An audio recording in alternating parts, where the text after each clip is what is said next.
Everybody, hello and welcome as always. I am Sean. This is In The Mixer and we're already up to episode 22 of our FC Isle of Man series of well and truly into season 5, and we have smashed through the start of the Down Around the North season. We might as well jump into the big screen so you guys can see everything. And as we look at it here, we started last episode and that game against Spinningmore, going through the squad, going through our preseason results, all that sort of stuff for this year. And then since then, we've actually done pretty well. I thought things weren't going to be as easy this season. We followed it up with a 1-0 defeat to Nuneaton Borough. In the next game, Joseph Nightingale getting an 80th minute winner for them. We did miss a penalty in that game, picked up a whole bunch of yellow cards. Our subs didn't do much in terms of their impact on the game either. So I thought, oh shit, we've won one, lost one. Maybe we are going to struggle a little bit more than what I thought we would. I've made a couple of tactical tweaks after going 2-0 down in the next game against Leamington. It might be Leamington. If you know how to pronounce it, chuck it in the comment section below. Dong Dehe thankfully pulled one back to make it 2-1, and then Austin Samuels on the stroke halftime made it 2-2. We couldn't find a winner late on again though. Our subs again struggled to actually make any impact on the match itself. Picked up a couple of knocks, yellow cards in that game as well. But since then, we've turned it around quite effectively, beating Telford away from home, Southport at home 2-1. Despite going down to 10 men in that game, Hartlepool we beat 2-1 as well. They pulled back one late on, which is kind of on me because I forgot to make subs. Altrincham we beat, Kings Lynn we beat, Barrow we beat convincingly. A pretty fantastic 6-2 victory over Rushall in the FA Cup second qualifying round, and then we beat Stratford 3-0 last time out. So we're actually starting to kind of hit our straps and get settled and all that sort of stuff. In terms of new faces, only really one that we've actually brought in. It's Victor Sodiende. He is an advanced forward, but we've been playing him as an inside inverted winger over on the left-hand side, and he's been doing quite well. I think it's not the ideal balance. I always like having left-footed players on the left-hand side at a lower league level, but certainly the team's certainly been performing better since we brought him in. He's very good, just solid across the board. Otherwise, it's pretty much the same playing group. The only thing I didn't mention last time is that we're currently a K over the wage budget. I think we have about 4K to spend. We're spending about 5, which isn't great, but there are already players in the team that are currently attracting interest from elsewhere. Like Austin Samuels has been fantastic, 8 goals and 2 assists in his 10 appearances in the league so far. There are teams in the higher divisions already keeping an eye on him. Same with Matthew Carson at the back. Jean Bellahoun has had a few different teams come in for them as well. We are continuing to keep an eye on the free transfer market. There's a whole bunch of different players that you can see across here that are, close to 5-star potential that aren't currently signed to clubs that hopefully as the season wears on, we'll be able to bring in and maybe turn them around quickly for a profit. That's the idea. I've been asking the club or the board to give me some additional wage budget. They haven't gone through and done anything. We might ask them again here. Ask for more flexibility. They're not willing to do it due to our financial situation, which is that we are currently at negative 20k for the season and 34k as an overall balance. So that part isn't great, but it's probably the only negative that we've had so far. Now, because we are going to try and do a longer season or more episodes in this season, we've got 2 games today. We're going to play Chester, who are currently sitting in 3rd spot. We're currently top of the league. We've got Eversham next month as well. We'll probably try and bring you that game also. But we're also going to do our game against Hemel Hempstead in the FA Cup 3rd qualifying round. If we're extending this season out, I'd like to get more of the cup competitions in there. Hopefully go on a little bit of a cup run, get ourselves some extra cash because we desperately need it. And now that I've jinxed it and brought it up, we're probably going to get knocked out this episode. But we've still got the FA Trophy as well. There's a whole bunch of other stuff that'll come throughout the course of the season that we'll try and get through as well. Magic of editing though, let's jump and have a look at the 2 lineups against the Chester. Alright, so first we'll go through ours. Dennis, of course, in goal. Melbourne and Connolly as the fullbacks. They've both been excellent. Wells and Carson will be the central defensive partnership. We currently have Bellahoun out, suspended for 5 yellow cards so far this season. Wells will come in. He can do that role perfectly, which is fine. York and Haygarth in midfield. Haygarth is doing quite well in that central midfield attacking role that we spoke about in the last episode. I've enjoyed it quite a bit. Sodiende on the left, and Garkia, who is the youngster from West Ham that we picked up, playing on the right. Stainrod and Samuels will play together up top. They've got a good partnership going. Stainrod's currently working as a poacher. We tried to do 2 advanced forwards and it just didn't work out the way we hoped it would. Looking at Chester, they're playing a 4-3-3. They've got Roberts in goal, who's an ex-Wigan junior, 25-year-old now. Forrest is a 23-year-old central defender from Birmingham. He's also played at Havant and Waterlooville, the division above, so he's familiar with this level. Morgan, the captain and their highest rated player, 29-year-old Northern Irish youth international from Nottingham Forest. will play in central midfield. And then only other guy they've got from our face pack, Alex Wallerton, out on the right-hand side. Looks like an ex-Barnsley junior who's also played at Farsley in our division. He looks to be a fairly solid option as well. So they've got a little bit about them. More teams that we're coming up against have more players that are in the face pack that I've got, which makes me think they're actually decent players. The media have given you a lot of credit lately. Let's go out and work with that. And hopefully, just because you guys are now back and recording, our win streak can continue and we'll continue moving up towards the top of the division. It's not the worst thing in the world. It's pretty even. Even if we do lose this game, we may drop off top spot, but we should stay in the promotion places. Carson played forward and Garkia. When I say promotion places, I mean playoff places. Samuels has gotten in behind, but it's a wide angle. It's not a bad effort, but straight at the keeper. Roberts had good angles and held the ball. Garkia now, wide free kick from the right. Pinballs around, and I think it was Carson who got the last touch on it, but his drive was just past the far post. So we've been on top as far as the highlights go, but they've got one here. Roberts with a long ball forward. Flick on header towards Woods. He strikes from distance. It hits the base of the post, I think, and then Carson scrambles it away. So not a bad effort, but pretty speculative effort from that far out. Wells plays across to Melbourne, into York, who's on a yellow card. We'll have to keep an eye on that. Ball runs in behind. Stainrod gets there first. Roberts came out, made himself big, and pushes it out for the corner. Defence just let him down, missing that header. Nakia to take, or Ngakia, however we're pronouncing it. Well, York nearly went through the man there. He's got on that yellow's already kind of weighing on my mind, so we'll definitely take him off at some point in this match. All right, I've got a free kick here again. It's going to be York to take from deep. Will he go the direct shot or will he hang one up? He goes the direct shot. It's not a bad effort. Roberts gets across and pushes it out for the corner. So we've had quite a few highlights, but most of them have been pretty straightforward saves for the keeper. Corner's poor. Stainrod's going to come out and play to York at the top of the box. He's going to keep going out to the right. Carson now. Back to York. And the highlight comes to an end. It's about 10 minutes remaining, so let's use our Get Creative shout. See if we can't turn the screws a little bit before half time. So one highlight here. We're about to go into injury time of the first half, but throwing up the line to Nakia. I think I committed to doing it one way last episode and I forgot immediately. They've gotten in behind. It's a good save from Dennis. Melbourne with a good recovery tackle. Sodiende, and the highlight comes to an end. Referee calls half-time. 4 shots. They've had none on target, 58% of the ball. I swear they just had a shot on target, but 5 shots, 3 on target, 42% possession for us. Let's assertively say far from pleased. But like Chester are third in the division at the moment. They're not exactly the worst team in the world. They've dropped down below South Shields, who are winning their game at the moment. Here we go. Nakia with a wide free kick towards back stick. We had people in the area. Stainrod gets the ball, plays it across to Haygarth, who gets the little short drive from the top of the box, just wide past the far post. All right, now going, I'm a little bit concerned with the yellow cards more than anything. So we're going to bring on Abdi Sharif at right full back for Connolly, who picked up a yellow. York will come off. Connor Hodgson will come on as a deep line playmaker, and we'll bring on Dong Dahi up top for Stainrod, who is struggling a little bit. Passionately, we're going to say I have faith in each of you, and let's also use our Get Creative shout and see if we can turn some of these stats, some of these shots that we're getting into a finish and take a lead. Sodiende, good header, back towards Wells. Plays a ball down into the corners. No one really chasing. Folks will tidy it up for Chester. Walton skips past the challenge of Melbourne. Just stand him up, boys. Don't do anything silly. Cuts it back to Woods. Hangs one back stick. Good header away from Carson. Sharif with a long ball towards Dong Dahi, the sub. Back to Sodiende.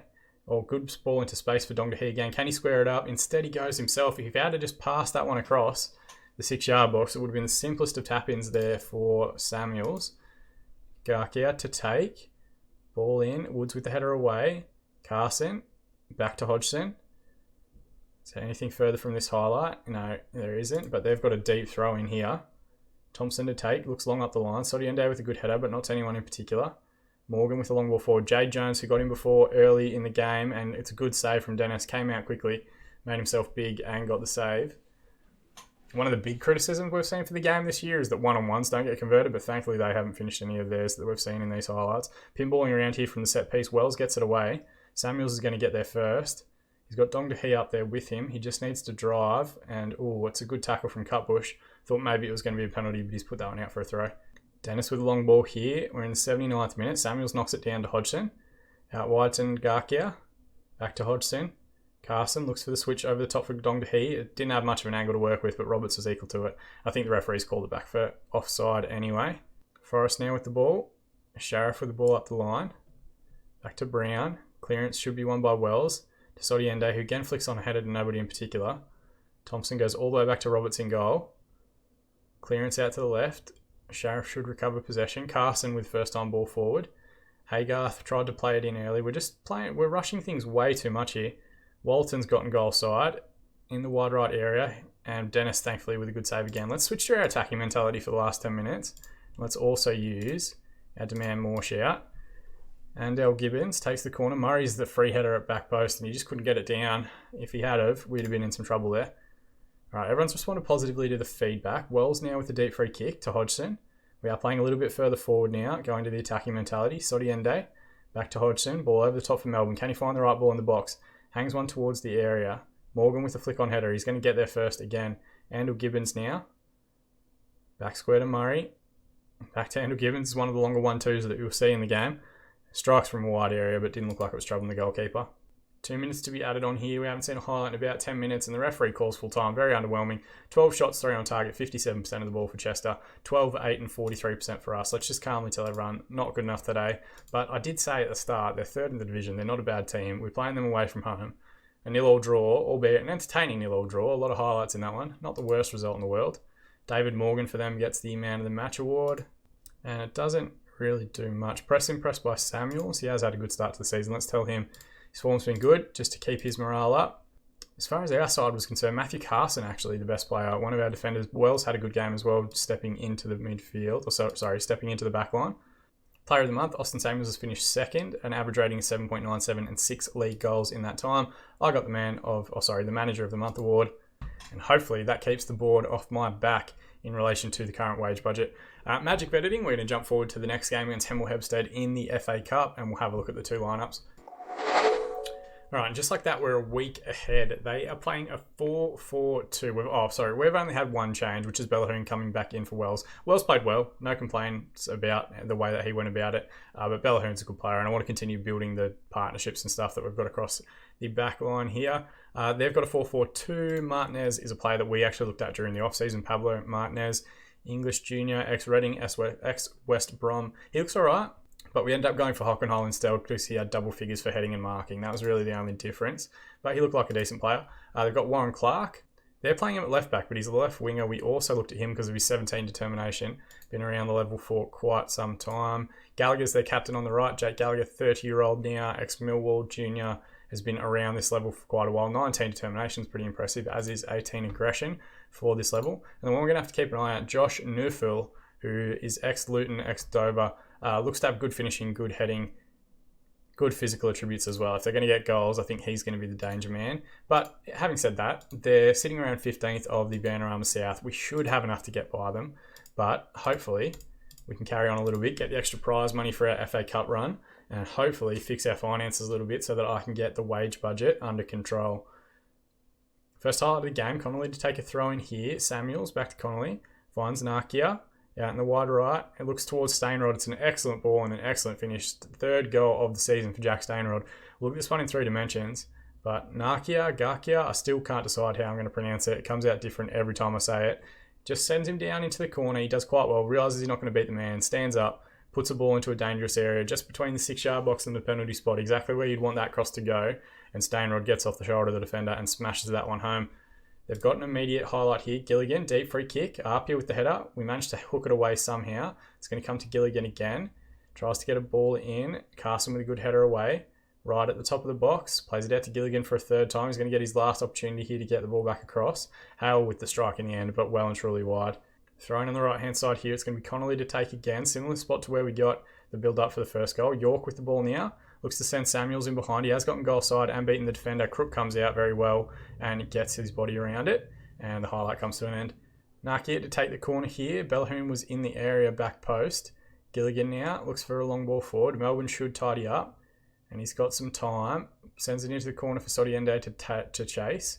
Hangs the ball towards the middle. Stainrod was in the area.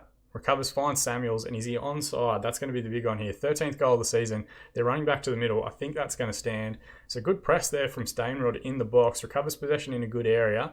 And a simplest of tap-ins for Samuels there. Sodiende with that first ball. Martinez with the header away. Wright tries to hold on to it. Stainrod just kicks the ball out from under him. And Samuels, left-footed, pokes that one home. He was onside. I think it was both the fullback and the central defender. Just keeping him on there for his 13th of the year. Crook now with another highlight. Long ball forward. Ball comes to Stainrod, now to Melbourne. Long ball over the top. Samuel's going to get in behind again. Looks for the finish in the wide area. Crook with a good save, and Apia hooks it away. Gilligan with the throw in. For the free kick from the wide right area. Newfall was in the area, had nothing to aim at there. Probably the miss of the season, to be fair. Melbourne with the ball. Sodiende does very well. Steps inside. Looks to release Haygarth through the middle. Can he find the finish? It's a great fast finish from Max Haygarth. Second goal of the season for him. You did see, I think it was in the last episode or the episode before that, where he just got the ball playing in that central midfield attack role and just passed into the back of the net. He's done something similar here. Deep run from midfield. Their defensive line is all over the place, and Haygarth just passes that one into the bottom corner. Keeper can't get there, and we are 3 goals to the good inside 30 minutes. We might be on for double figures here if we continue at this rate. Going to use our Get Creative shout. There's another highlight here. I think it's going to be a corner, which should be taken by Sodiende. No, it's Nakia. Ball short to Sodiende. Towards Samuel's back post. The header's poor and never looked like challenging the goal. Thrown on the left now. Melbourne to take. Stainrod back to him. Melbourne with a good pass inside to Sodiende. Now to York. Top of the box. Looks out right to Nakia. Gets a good touch in. Clark recovers possession, but Nakia wins it back. Squares it up to Stainrod, and that is his second goal of the game. 4th of the season. Nakia is having a field day out on that right-hand side, and we are 4-0 up in the 37th minute. So, very convincing. We don't get any goal difference or anything for FA Cup performances. I don't think we get extra money if we score more goals, but it's a good finish and good play from the winger, squaring it up to the striker to poke home. 2 minutes to be added on here. The referee's called halftime. 13 shots, 8 on target, 53% possession, 7-2 and 47% for Hemel Hempstead. But the scoreboard was a big one, 4-0 up at halftime. Passionately, let's say, very pleased with the result and your performance, boys. Just trying to keep morale as high as humanly possible. And then we're going to give it until the hour mark, and then we'll make subs based on condition, I think, because we've got a game in 2 days in the league, and we want to try and make sure everyone's fit and ready to go. Ball back to Crook in the Hemel Hempstead goal.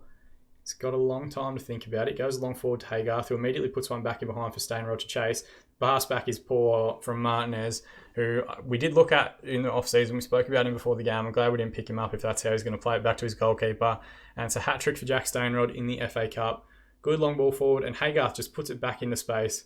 Back Stainrod to beat the defender. Martinez gets there first, but the pass back is horrific, to be fair. And Stainrod on his left foot finds the left-hand corner. And we go 5-0 up on the tie. Bellahoon now, deep free kick, can just play it short to York, and does. Finds Melbourne on the left-hand side, back to York. Reverse pass to Sodiende, takes a good touch around the defender. He's in the box now, can he find the finish? He can't. Crook came out, made himself big. Some big saves for Crook in this one as well. Some of it's just poor finishing, but he has done quite well. Naki goes short to Sodiende, tries to get the ball in. Gallagher's going to clear it away, only as far as York. Carson towards the top of the box. The highlight comes to an end. Alright, now I'm going to go with 3 subs. Abdi Sharif, Ben Wells and Connor Hodgson will all come on. Nakia, Melbourne and York will come off just due to conditioning. Not any reflection of their performances. Naki has been fantastic. We've got a highlight here. Dennis with the ball in the back line. He's going to go long forward towards Nakia. This might be his last involvement in the match. Ball back pass. No, Nakia was offside. We use our Get Creative shout as well. We might as well try and get as many goals as humanly possible. Boost the stat lines. Carson with a good header away. It's back into Nerful. Now out wide right to Gilligan. Plays it to the fullback Gallagher. Winger now Edwards. Tries to step inside. The ball's knocked back to Gilligan. Martinez, long ball in. Wells recovers. Hodgson's got time to turn and try and find Samuels in behind. He's got tons of time and he finds the finish. The keeper came out, made himself big, but 14th goal of the season and second of the game for Austin Samuels. He's probably the best finisher I think we've had at any point in Isle of Man. Oh, that was a terrible sentence, but I was just trying to watch this in 3 dimensions. Just all the time in the world, just rifles it down the middle. Keeper just had to get something on it and couldn't because of the pace of the shot. Yeah, I was going to say, he's probably the best finisher I think we've had in the series so far. His conversion rate on one-on-ones is fantastic, and that's why he's got so many goals and so few appearances. We're 6-0 up. We're getting into the last 10 minutes now. We're just going to use our demand more shout just to give everyone some focus through to full time. But I'd love to see a clean sheet. 6 goals is great, but clean sheets are where we're going to win and lose this division this year, I think. Hale with the ball for Hemel Hempstead. Back to Clark. Look for a ball in behind. Carson's been pretty big most of the game. Apia with the header away for Hemel Hempstead. Thomas in midfield. Looks out left. Sodiende recovers it well. Wells looks for Stainrod in behind. He's got goal side and he finds the finish. 4th goal of the game. Taking his tally to 6 goals for the season. Really, this one game is going to inflate his goal scoring record for the entire year. But it was a good play from Wells. You can see here, Sodiende recovers the ball, plays it immediately back to Wells. Wells just puts it in behind for Stainrod to chase, and then backs the pace of the defender. He could have squared it up to Samuels to get Samuels' hat-trick, but I guess if they've got their own personal bets going, he's going to want to try and pull back every goal that he can get. 2 minutes to be added on here. I don't think we're going to see anything extra, and we don't. 7-0 in the end. A fantastic performance. Stainrod was an absolute beast. 25 shots, 13 on target, 49% possession. They had 8, 2, and 51% of the ball, and we're going to passionately tell everybody, very pleased with the result in your performance. Anytime we score 7 goals, anytime we get a clean sheet, we have to be happy with that. Now, the FA Cup run continues. 7th heaven for Isle of Man. Jack Stainrod, 9.9 match rating. I don't know what you've got to do to get a 10. We win in the 3rd qualifying round, which is great. We want to try and get ourselves through to the 1st round, which I think is the minimum expectation. It is. We'll send our assistant to the post-match press conference, but we get 17.21k for winning that match, which is going to do phenomenally well for the finances. As we can see, 20k profit already just this month alone. So if we get a couple more big fixtures in the FA Cup, in the FA Trophy, we're going to be absolutely fantastic. 4 goals and 1 assist. I didn't notice that for Stainrod. Superb in front of goal last time. We'll give him a bit of praise. Now, what does that do to our remaining schedule? I think what we're going to do is come back and still in that weird thing again where it's showing us 2 games or 2 games on the same date against the same opposition, which isn't correct. We should just be playing FC United once on the 21st. So what I'm thinking is we might jump forward quite a bit because I want to try and bring as many of the second half of the season games, like the business end of the season games, into the episodes. So I'm thinking what we might do is for the next one, we're going to jump ahead. We're going to probably play the game against South Shields, who are 3rd in the league, and then the game against whoever our FA Trophy first round opponent is, just so we can get one of those cup games in it as well. In that time, we'll have 7 or so league fixtures. We'll probably also have another FA Cup game in that time. If all goes well, we'll have more to update you on in the next episode as we carry on throughout the course of the week and get towards the business end of the season, where we'll try and bring you each of the games that we play against our promotion opposition. As always, guys, thank you so much for watching. That's the portion that I appreciate the most. If you have any feedback, chuck it in the comment section below. You can subscribe to the channel if you want to be kept up to date on all of our episodes as they continue to be released throughout the course of the year. If you check over the links over there, we've got Twitter, where you can interact with me directly if you want to. Let me know how your saves are going. We've got Twitch, where we're doing our Sunday night streams. But as always, thank you so much for watching. I've been Sean, and I'll see you all again in the mix-up.